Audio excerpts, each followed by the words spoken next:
and it'll take you to athletelogos.com/collection/Detroit, where you can get the best Detroit Lions and Detroit Tigers merch right here in the off season, while it's still the dog days of the spring, summer right behind. Stock up on merch, hitting this QR code right here on my left. Take you to athletelogos.com, and don't forget, go Lions.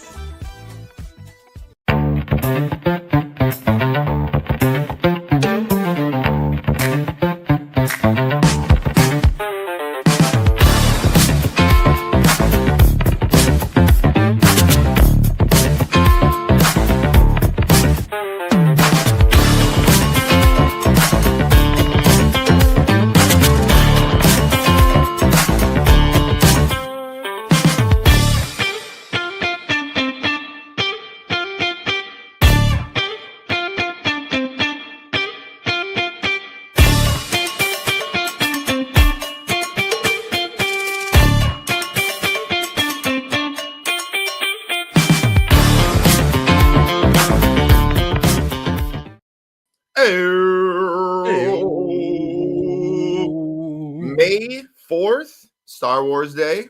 I got my Star Wars. May the 4th be with everyone. We have a Force Awakening show today. We are recapping the draft. We are a little late. We're a little late. We had stuff to do. We're coming in a week later, but that's all right. It's always good to have a little bit of an after splash. Once you get hit by the big wave, you can let things kind of calm down and really feel how it's going. So we got a few things to say. Me and Julius right now, we are expecting Adam. He is caught saving some lives in a fire, I assume. I don't know what he does on his off time, but that's what I'm guessing he's going to do. And he should be joining us anytime, any moment. Other than that, like I said, I'm Nick. That's Julius. And we are the Honolulu Blues, brought to you by Peak and the Athlete Logos. Make sure to check out a shirt. Scan this QR code right here. So before we get into this NFL draft, which was a crazy draft, and it'll be fun. We'll discuss every Lions draft pick there is today and next week. We also have other Detroit sports, and we like to talk about those Detroit sports before our shows. And we know right now the Red Wings, they're gone. They were already eliminated. And last time we talked to you, Pistons were going into a bout with the Knicks. And the Tigers were, right around 500. We'll see where they are. The Tigers have blown up. Best team in the AL. We love that. Not really here to talk about them. We'll talk about them all summer. What I'm here to talk about real quick is the Pistons. Took them to 6 games. Gosh, for a while, for a few times, it seemed like we were playing the refs and the Knicks. I never hated, I guess, a basketball player as much as I hated watching Jalen Brunson and Josh Hart play the game of basketball. And I don't even want to say play the game of basketball, pretty much ruin the game of basketball or do their best at it. It was gross. I know it's in the past now. Everyone's kind of moving on, but I'm going to bring it back up. So, Julius, there's a lot of takes. You asked a good question before the show even started. I was like, let's hold off. We'll talk about it. So at one point we'll get to that, but I just want to hear how you're feeling after the Stones series, 6 games. Well, Nick, good to be on. Good to see you.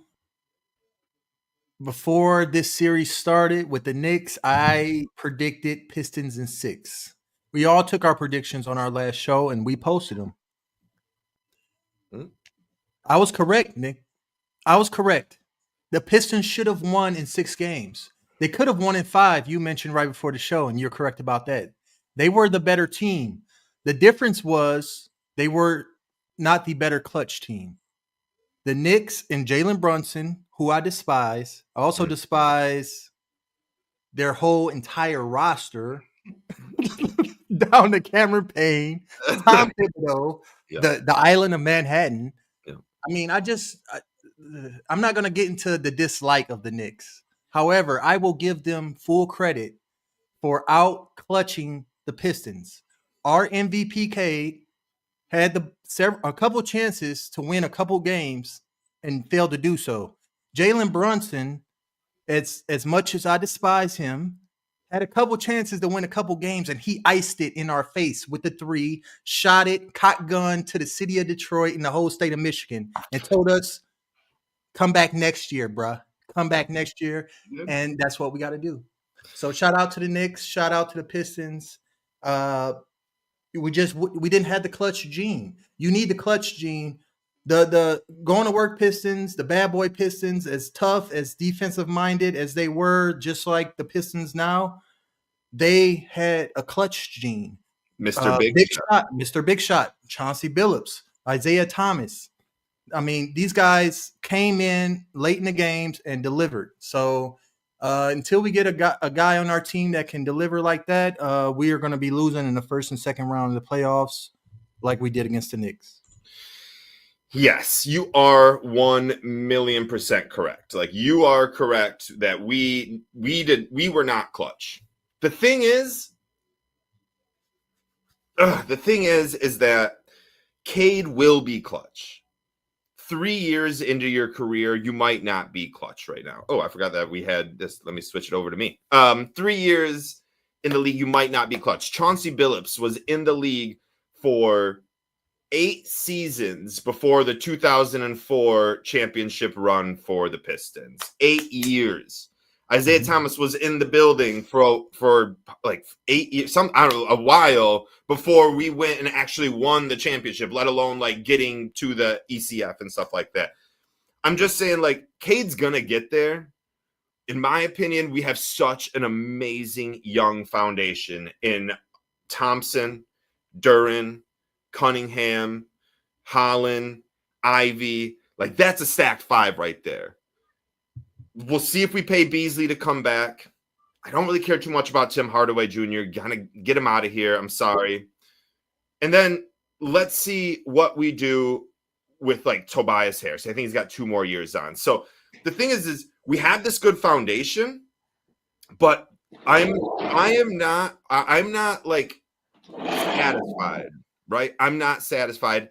Devin Booker, in my opinion, is where we got to go. If we're not bringing Devin Booker in, and that might include trading Ivy and maybe Holland and maybe 2 first-round picks on top of that. But if we can keep Thompson, Duren, Cade, and add Booker, I'm all in on that. I think he's the best off-ball 3-point shooter. You can stack him in the corner, let Cade drive, and either dish it to Duren, dish it to Booker, or take it himself. At that point, have AT on the outside doing whatever the heck he wants to do. I just think I don't know if the team we have right now, I don't know if you can win a championship starting Tim Hardaway Jr. I don't know if you can win a championship starting Tim Hardaway Jr. and Tobias Harris. These are good guys to get you built up, get Cade these clutch experience, get Thompson, Duren these experiences in the playoffs. But if we're talking like legitimately winning a championship, this is the same thing I said like after Josh Reynolds left and we were all talking about, you know, are we going to be okay without Josh Reynolds? He sucked for against San Fran, but he was really, you're not going to win a championship with Josh Reynolds on your team. You're just not going to do that. Like, that's just the facts of life. And it's the facts of life. You're not going to win with Tim Hardaway Jr. on your team. You're not going to win with him and Toby starting on your team, I should say. So as much as I love this team and I love the foundation, I'm not saying blow the whole team up. We're good enough. And the Eastern Division Conference is bad enough that we could surprise. Like, Boston's going to be crazy difficult to beat year in and year out. Cleveland will be too, but I expect them to kind of fall off throughout time. I know they have 4 very good players under 25 or under 28. Donovan Mitchell's a beast. Depth is crazy. Something about Cleveland doesn't like speak to me as reigning supreme for a decade. Boston a little bit. So I don't know. I'm kind of on the trade. Can I ask you a quick question, Nick? Please do. As far as the offseason trade, because that's a big talk. You too, Adam. Welcome aboard. Welcome, Adam. Good Lord, I'm trying to get my Pistons Cade, to add with Cade Cunningham, would you prefer a trade to bring Devin Booker, a sharpshooting scorer, on the wing with Cade, or would you rather get rid of Duren and bring Giannis over from Milwaukee and have the best lob city since Clippers Blake Griffin? It's a great question. Give me Giannis. I love Duren, but like we're comparing the two. I'm sorry, dude. I want someone that's I just want more veteran. Duren looked really good round 1, but he didn't look elite. No, he got outplayed by Carl Anthony Towns. Let's Yeah. put it how it is, live on air. Yeah. He got bullied by Carl Anthony Towns, and I could have did a better job in the post. Yeah. Well, exactly. all right. Now we're talking Pistons. Jalen Duren is 20 years old, maybe 21. I don't know. But still. All right. I take that back then. I take that back. I thought He's still a kid. That first playoff experience, this was kind of like as expected. A learning. It was very like Detroit chalk, where we got screwed by the refs. We had young inexperience, and we just couldn't make the kill shots. But to go back to your point of Devin Booker, Nick, I have been going back and forth on this fence for quite some time, and I'm a big belief that if we had Ivy and win that, if we have Ivy and Stu, we win that series. But that just gets us that series. I don't think Ivy and Stu would necessarily be enough to beat Boston. Do I think it could have been possible? Yeah, but it definitely would have been a challenge. Now, Ivy, he's interesting. We really haven't seen a starting core of Ivy, Osser, Duren, Cade, and Tobias, which is our main five. So if Ivy actually is this like slashing 5th overall pick, Russell Westbrook type dude, then we might. And he has shown it. And he has shown that he's done it. He hit the game winner before he got injured. You know what I mean? Like, he's shown that he was becoming our sharpshooting 3-pointer. He could be as good as Booker. So I get what you're saying. So what I would like to do is run this squad out for the first half of the season up until the trade deadline. If they're not in the bare minimum 3rd seed, you gotta make a big trade or something. But I would like to see what that young core can do. But Booker is like that missing piece. Cade went 0 for 8 on 3 in that game 6. So if you get a guy like Booker, man, that helps out a lot. And I'm not saying Cade can't be clutch and he just doesn't have that clutch gene. These were big games, you know. We saw Tatum do this. We saw plenty of superstars, you know, their first couple of years, they weren't clutch. Then all of a sudden, you know, they get a solid piece around them, get some depth, and win a championship. So the Pistons, I'm more than satisfied with how they did this year. That all 6 of those games were just so much fun to watch. It should have been going to 7 if the refs just knew how to blow the whistle on a Tim Hardaway 3. But ultimately, I hate New York now. I hate them so much. I hope Boston just sweeps them. I hope we see them next year, and I want my revenge on Brunson. And, you know, hats off to Brunson and Cat. They made the game-winning shots. They made the shots that mattered, and I honestly think that was the difference, because Cade had the opportunities. He just couldn't always quite get them. It is tough knowing that we had a 9-point lead with like 7 minutes game 1, a 6-point lead with like 3 or 4 minutes game 6. Like, we had these games. We were the better team. We were the better team. We just were not the better clutch team. It's so gross. We could do this whole show on the Pistons, honestly, because I would love to talk about how, like, where JB is at, like where we're at with JB now. That was just his first year. Now we're coming into year 2. People know him. Everyone's growing around him. There's a lot of good free agents out there. Sorry, Adam, what were you saying? I would say he knows the team more. He came into all new guys trying to experiment, figure out who works with who. He kind of figured out. The biggest 1-year turnaround ever. Without adding, I mean, I guess you can say Malik Beasley might be a Hall of Famer, but like, it's the biggest turnaround ever. And every other team behind us that's ever done this big a turnaround added an MVP-esque player. And we added Bees, dude. He played lights out, dude. Like, I mean, don't get me wrong. Bees is the man. Well, he played better. He shot all right. You know what I mean? We were winning when he was shooting and his little shimmy, dude. I love it. I love the shimmy, dude. I got up. I was shimmying for a while. When he hit the 3 to end the first half, it was I thought amazing. That was it. I thought that was the turning point. We got him now. Oh, no, we didn't. Freaking Pistons. How about them Tigers, though? We haven't even gotten to the Tigers, Adam. You jumped in. We've been doing nothing but we've got 15 minutes of Pistons talk. Everyone's like, isn't this the Lions show? No. This is Detroit sports now. Tigers, boys. How about them Tigers, Adam? Talk about it. It's just so exciting. I know I'm definitely not as big of a baseball fan as you, Nick. Not sure about Julius. Probably would say no, just because Julius, a little bit older, has been watching Tigers longer. But anyways, man, I watched every single game. I love this team so much. They're so fun.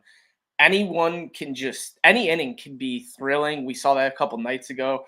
In that ninth inning, Riley Green, 2 home runs, Trey Sweeney, Cole Keith, maybe no, I don't know. Anyways, 4 home runs, 1 inning. It was just electric. We have great pitchers. You have the best pitcher in the game.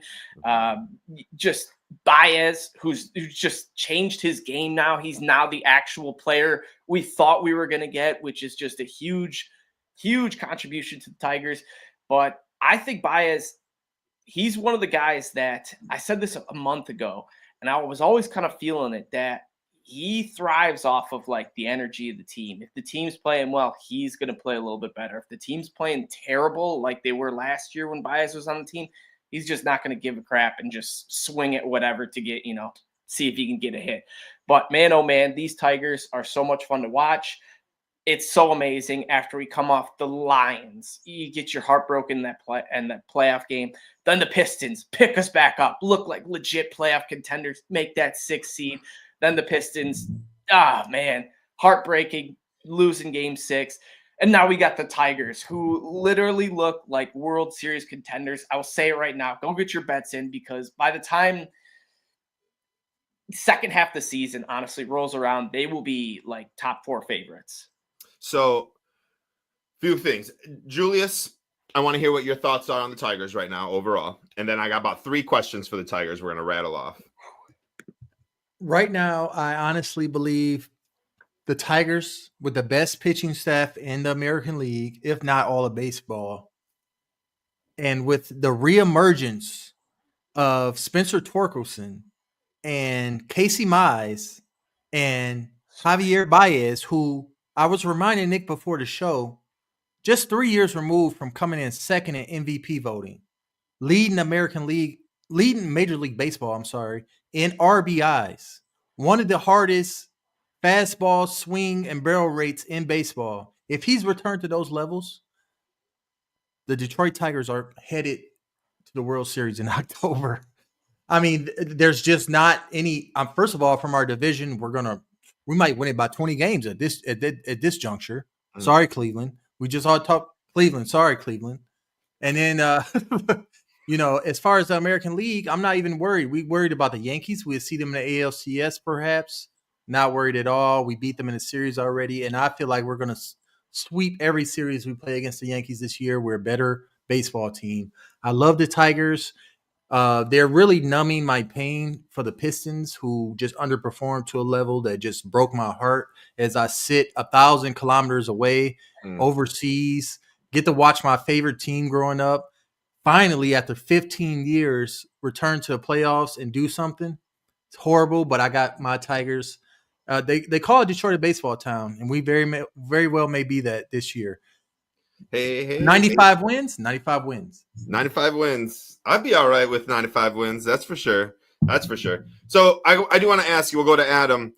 Who has made the bigger jump this year in fans' eyes, in fans' minds? Baez or Torque?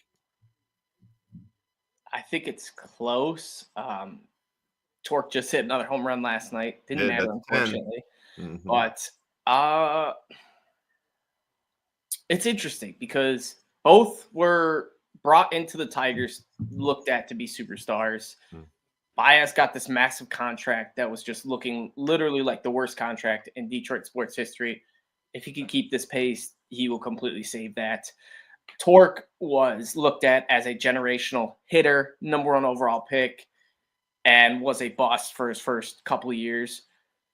I'm going to go with Torkelson just because I feel like there's a lot more people invested into that first pick. He's been with the Tigers a little bit longer than Baez, and I feel like Baez fell off harder than Torkelson did. But I think the Torkelson come up is bigger right now. But that's not to say if Baez just does this thing and Torkelson, honestly, Torkelson's doing great too. So it's tough. Great question, Nick. But yeah, I would go with Torkelson. Julius, we'll go same question to you. Who's had the better come up in the fans' mind, fans' eyes? In fans' eyes, I'm honestly going to go Javier Baez because Javier Baez, along with AJ Hinch, was supposed to be in the new era.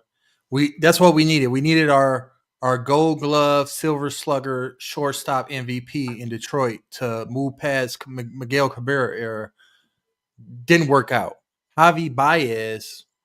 I'm a big fantasy baseball player, guys. I played fantasy baseball the last 5 years, and I'm deep into it this year. Shout out to Torque, who went undrafted in 95% of leagues. Now he's like a second round player. Yep. But Javi Baez has been the worst, bar none, fantasy baseball player in baseball the last 5 seasons. Literally, since he had his MVP season, he has been horrible. He was getting drafted in like the second, third round after that MVP, after that coming in second MVP. He won, of course, he's been undrafted the last couple years, but he just got picked up off waivers in 50% of leagues.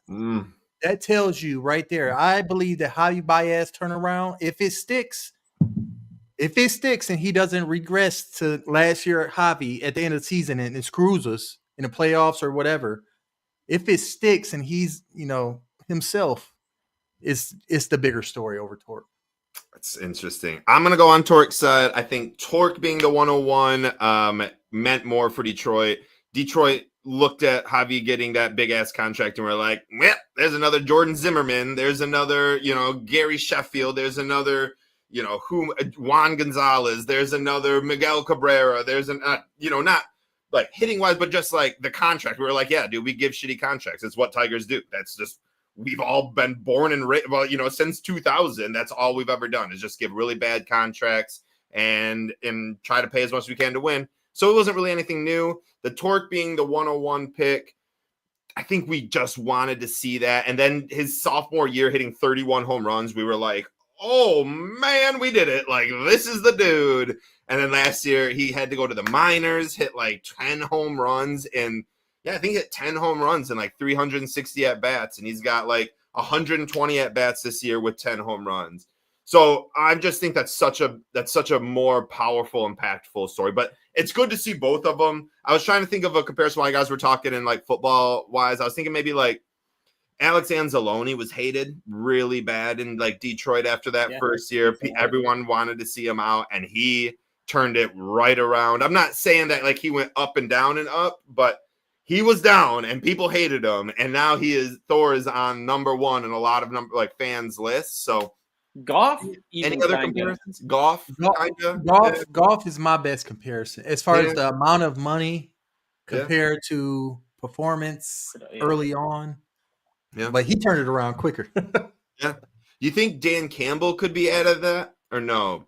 1 year. I mean, I don't think anyone was really hating him after his first year, but coaches are 0-6 or 7 or 8 start was tough. I feel like there was a few people that were Campbell came in smoking with the kneecaps. So and coaches are like a special category. We were actually all in love with him after he started talking about exactly. We're like, fuck, you want 3 games? Fuck, kneecaps next year. Yeah. You're very right about that. Javi went down. We said, fuck Javi immediately. Yeah, we did. We were like, dude, I don't think if before the season, if you would have asked any single person in Detroit, if you would just wish that Chris Ilitch would dump him and eat his contract or keep him just to see what happens, I don't think one person would have said we need to keep him and just see what happens. Like, I think we all knew he was toast. You know what I mean?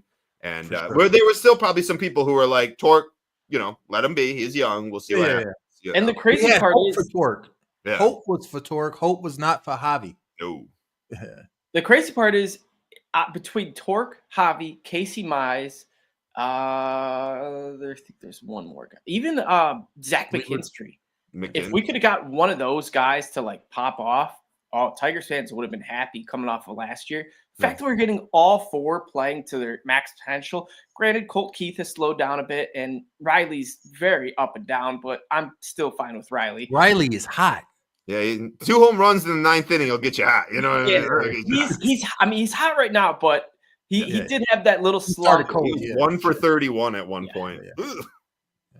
So yeah, it's terrible. So Riley Green, we love him still. You know who else we're gonna start to love? Tyleik Williams. Yeah, we had a draft. The Detroit Lions had a draft. I don't know if you heard about it. I was gone. So, like, I woke up on Sunday to figure out we drafted all of these guys, which was super interesting. But I'm curious what your reaction was. We'll start with you, Adam. What was your reaction? Lions did everyone. I'm pretty sure most people were like, Brad Holmes is going to trade. Brad Holmes is trading up. Brad Holmes is traded every year. He's been a Lions GM. We're trading down. We're doing something. And we just stayed put. We just stayed right put at 28, and we drafted inside defensive line Tyleik Williams from Ohio State. So, Adam, what was your reaction when that happened? As per usual, loved it. It was Brad Holmes' pick. Ohio State guy. I'm not typically a fan of that school, but I have a big stance on once you're playing for my team, I don't care where you came from. As long as you're a dog and on my team, I'm rooting for you. So it's going to be weird, but man, I can't wait to see Tyleik Williams sack JJ McCarthy, and I'm going to go so nuts for it.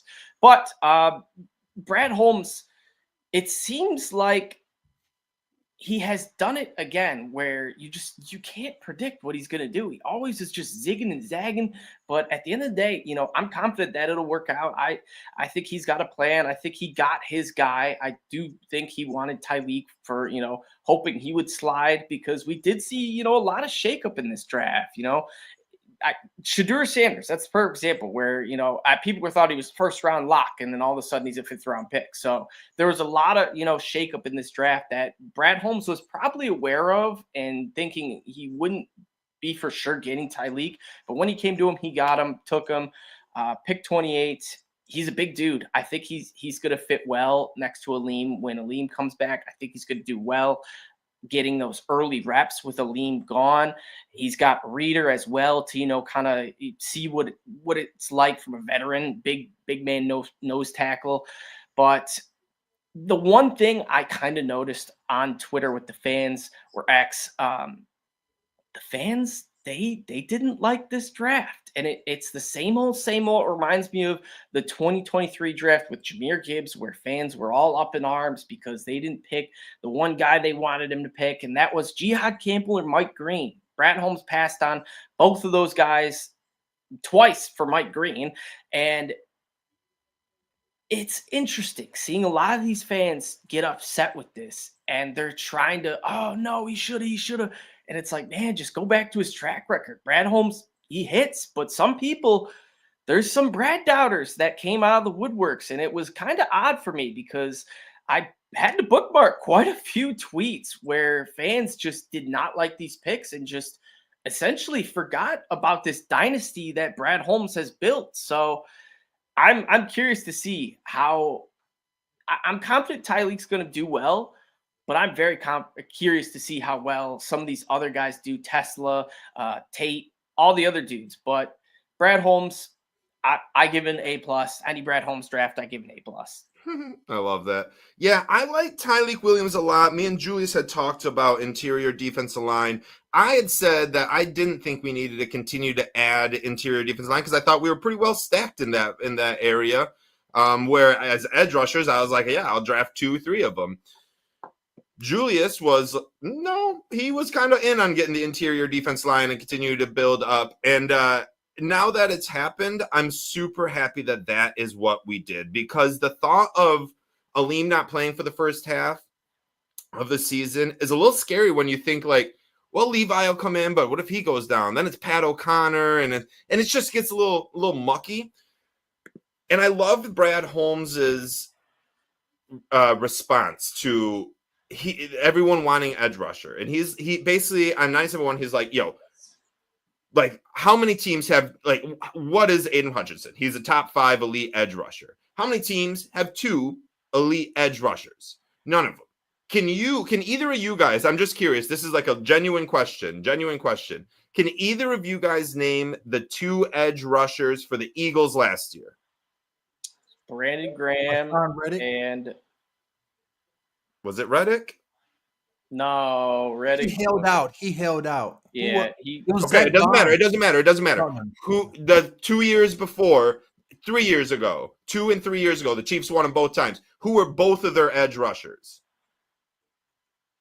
Name one of their edge rushers. Bryce Huff, maybe. I don't know who that is, but I love it. I bet you're right. Before that, who won the Rams? It was Von Miller and Aaron Donald. Having two edge rushers does not win you. Not win you the Super Bowl. Having the best quarterback in the NFL does not win you the Super Bowl.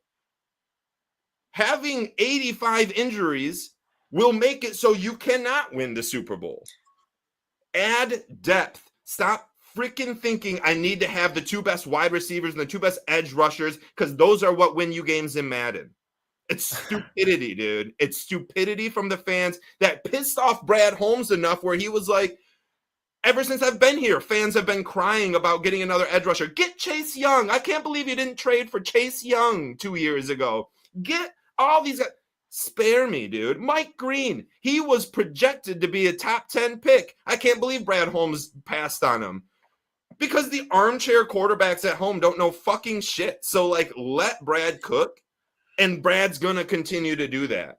Thanks. I'll bet you, I don't even know how to say his name. I apologize. Hassanin? Wait, say it again. Hassanin. Ahmad Hassanin. Watch him be a top 20 edge rusher. Max Crosby 2.0 loading. Watch it. When was Max Crosby drafted? Can someone tell me when Max Crosby was drafted? I believe Fifth round? The 4th or 5th round. Out of Eastern Michigan. And I would love to see all the edge rushers drafted above him and I would love to see all the fans' reactions when they drafted him going, yes, dude, now we got Chase Young and whomever the fuck we drafted. Too bad that guy turned out to be terrible. Whoever it is that you were pairing, it doesn't work like that. The NFL doesn't work like that. Don't force your way to a position group. Get the best player available. In Brad Holmes' mind, Tyreek was the smartest person available, and that's what wins Detroit Lions football games is being smart. You know how we turn out to be teams that lose because they go offsides on the last play or something like that? You draft non-smart players who are the best at their position at the time. Don't win like that. Herb Brooks said it best. I've said it 100 times on here. You don't win with the best players. You win with the right players. I love Tyreek Williams. I love going interior defensive line and skipping guys like, I don't know, a ton of edge rushers. That's real quick. Just talk about Tyreek Williams in general. Just a little injuncture. Max Crosby, in comparison to Ahmed Hassanin, was drafted in the 4th round, 106 overall. So a couple rounds ahead of Ahmad. Nick Bosa, Josh Allen, Brian Burns, Montez Sweat, and Colin Farrell were drafted ahead of him. That's some good edge rushers. That's some good edge rushers. It's hard to beat that. It's hard to beat. Never mind. Okay. Yeah. Maybe I was wrong on that, but the fact is, most of the time, you get this 5th round stud. The guys drafted in front of him aren't really that good, and I was wrong on that. Except for Colin Farrell, all those guys are really good. So I don't know. I just really like this, and I want to hear what Julius has to say. Julius, tell us what you think. So we're talking about Tyreek Williams, the defensive tackle. Nick, we talked about this on our last show. Right before the draft, we was like, what do you think could happen? I'm like, I believe that Brad Holmes could try to replace Aleem McNeil, who will not be ready for the start of the regular season, with a first-year impact rookie. I didn't. Now, Tyreek Williams was not on my list of names. Not we were looking for. I don't even remember the names we had on there. I think maybe Walter Nolan, Derek Harmon from Oregon, but Tyreek Williams was not named, and I want to apologize because this guy seems to be a stud. Aleem McNeil clone, right? And you'll hear Brad Holmes talk about how similar he is to Tyreek Williams with attitude and physique.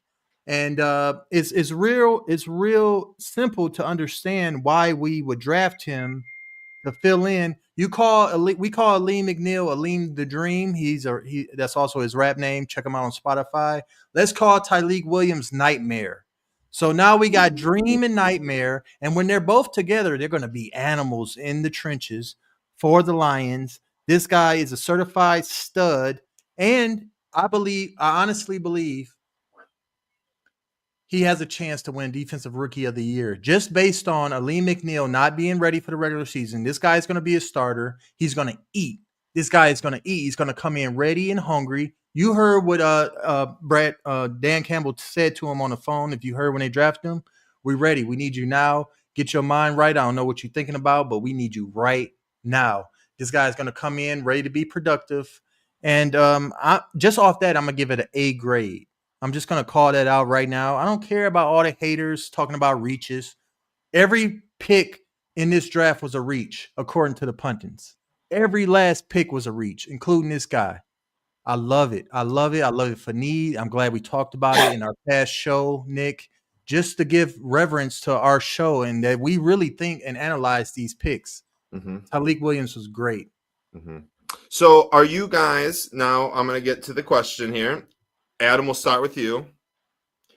We love Tyleik Williams. We're going to love him. We love that we did our interior defensive line. We knew we were going to go trenches at somewhere first. Like we all knew that. We weren't drafting a wide receiver in the first round. We had talked about it because the draft season is so long. You end up just thinking about every possibility. But like we knew from the beginning it was going to be defensive line or offensive line to start.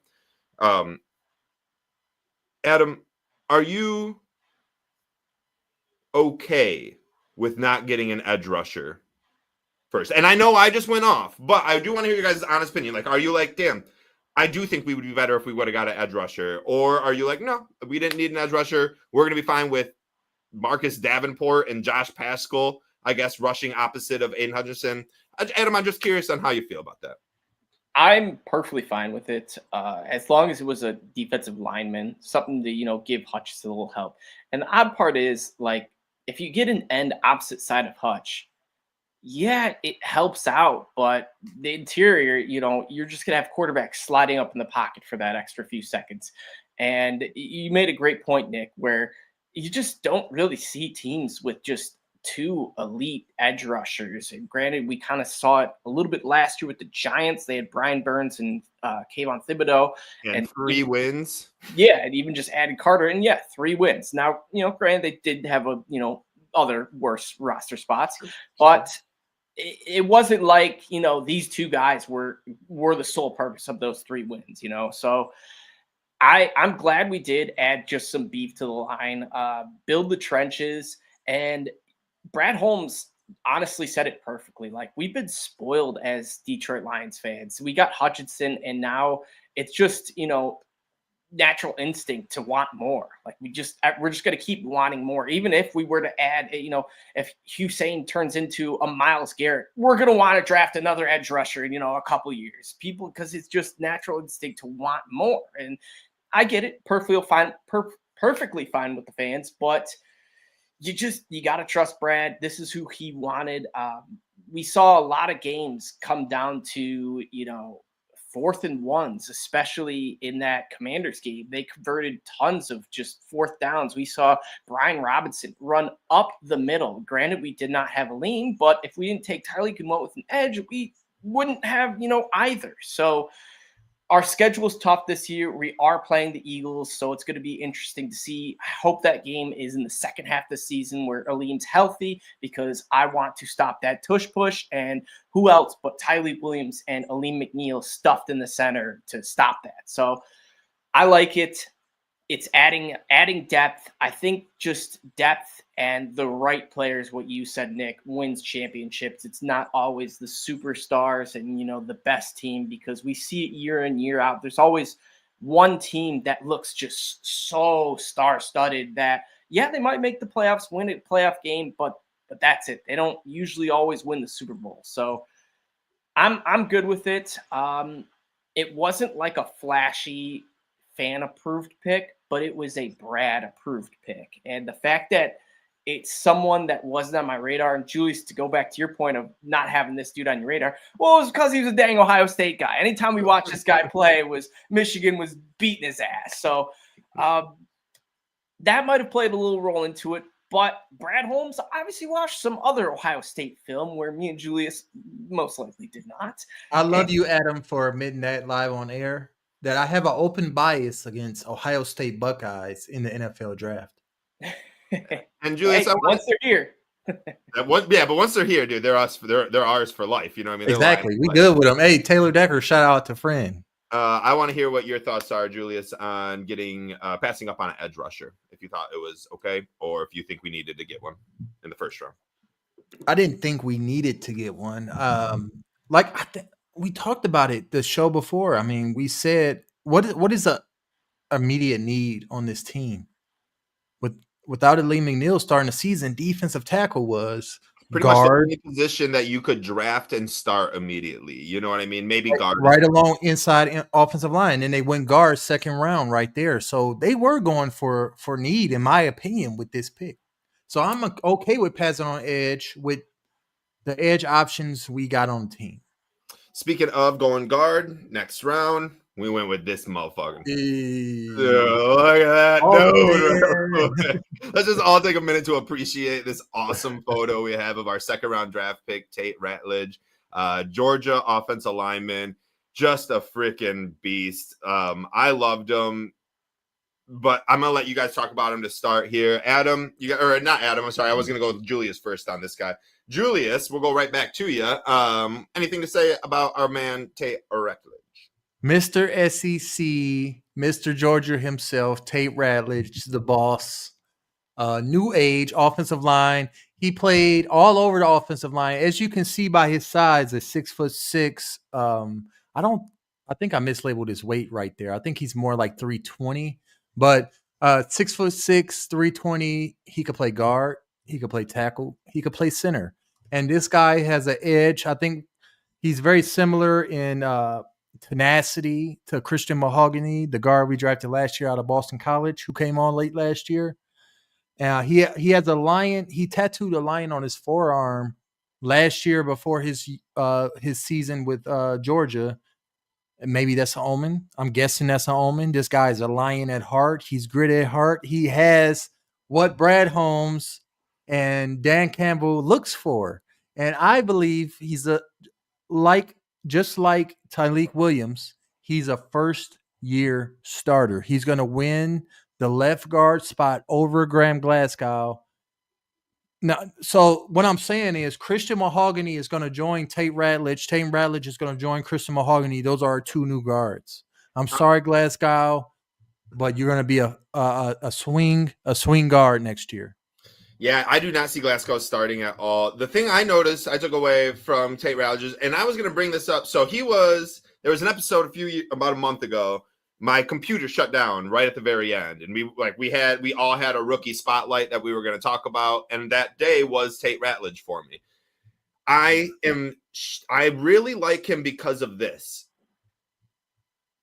So every single snap he took out in college, outside of 4 snaps, is right guard. Let him play right guard. He is the Kevin Zeitler replacement. We lost Zeitler. We knew that was going to happen. I bet we get a compensatory pick for it next year. And we replacing him with the very young Tate Ratledge, who will be able to learn a side of Penei Sewell and Frank Ragnow, which is amazing. And then you get to insert Manu where Glasgow was playing at left guard in between Decker and Ragnow. Then you got Skip, Glasgow coming out. Actually, I bet Glasgow is not on the team. I bet you he is a cap casualty during OTAs. Just throwing that wild guess out there right now. I hope he is. I know he didn't play well last year, but he's got a lot of good rhythm with us. He knows Hank Fraley. I have no problem with him being our 6th man offensive line and Skipper being our 7th, and whoever else wants to be, that's fine. But I love this pick so much because guard. There were not a lot of good guards out there this year. It was one of the main reasons why I knew we weren't going to be drafting a guard with our first round. Some kid DM'd us and was like, "Hey, I'm doing everyone, a fan of every team picks their draft pick or whatever." And it got to us, and he had asked, and I saw it, so I answered. And he was like, "Would you pick Gray Zabel here?" And I said, "No. You wouldn't." Dan Campbell is I'm sorry. Brad Holmes is never going to pick a North Dakota State guy in the first round. You mark my words. That will never, ever, ever, ever, ever, ever, ever happen. He is going to draft someone from Alabama, Ohio State, Michigan, Georgia, and that's about it. Unless someone else wins a championship, he might put them in there. Brad Holmes likes the guys that have gone up repetitively, consecutively against top tier talent for 3 to 4 years. Not some dude who beat up on, you know, the coach's son for 3 years in North Dakota State. Like, it's different people. Not to say Gray Zabel can't be good. It's just not who Brad Holmes is going to draft. So it gets to Tate Ratledge and it gets to the guards. I was like, in this mock draft that this kid was DMing about, I said, no, we're taking Tyler Booker because he wasn't drafted yet. And that would have been, I guarantee, if Tyler Booker was there, that we would have drafted him first overall from Alabama, offensive lineman, but he just wasn't. He got drafted 12th by the Cowboys. So it's like, yeah, we're not drafting another offensive lineman because there's not another guard. There isn't another person that has played as much guard as Tate Ratledge. He was the next best guard. This is exactly where you drafted him. This was by far the least amount of reaching that I think Brad Holmes did. I love when Brad Holmes reaches. I don't think there's anything wrong with it. I know that when he gets his guy, we're going to be happy. But I think this, out of all picks, was the least reaching that he did. Best pick, in my opinion. Best pick and most longevity as a Lion pick. I bet this guy signs 2 to 3 contracts with the Lions and just sticks around for a long time. That's my theory. Adam, we're on you for Tate Ratledge. Sorry. Yeah, Ratledge, I love that pick. I agree with you, Nick. This was the one I think every fan agreed on, was like, yes, steal, awesome dude. And even going back to his playing days, I kind of remembered this guy. I mean, I didn't watch any film on him except for when Georgia dominated Michigan in the college football playoff a few years ago. And Ratledge, I remember seeing how big this dude was on an offensive line. He just pretty much allowed, I believe it was Carson Beck at the time still, to do whatever he wanted in that backfield. So Ratledge, he seems like we're going to get a Step Brothers moment of when he walks to the locker room and sees Frank Ragnow, of just like, did we just become best friends? I was just going to say that, dude. I was going to bring this back up and just be like, doesn't he look like Frank Ragnow's best friend? Like, they look like they're going to be best friends. So I love that you said that, Adam. Which is awesome, too, because he just going to boost the chemistry. The more chemistry for teams, the better. Especially the fact that he's another offensive lineman. So it's like when they're fishing, when they're hunting, and the only thing you can really do is just talk to the guy. What do you think Tate Ratledge is going to do? He's going to pick Frank Ragnow, one of the best center, if not the best center in the league right now. His brain the entire time, and just be better. He's just a beast of a dude.